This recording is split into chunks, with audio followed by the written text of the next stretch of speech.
Ini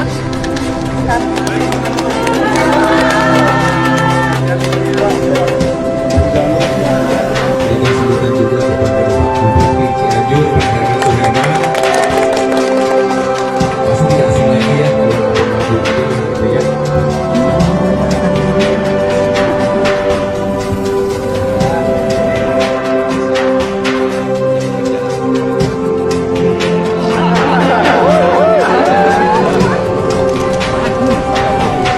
Yang jelas semangat kita adalah kembali bangkit dan mudah-mudahan masyarakat juga bisa punya pekerjaan dan penghidupan yang lebih baik lagi di depan.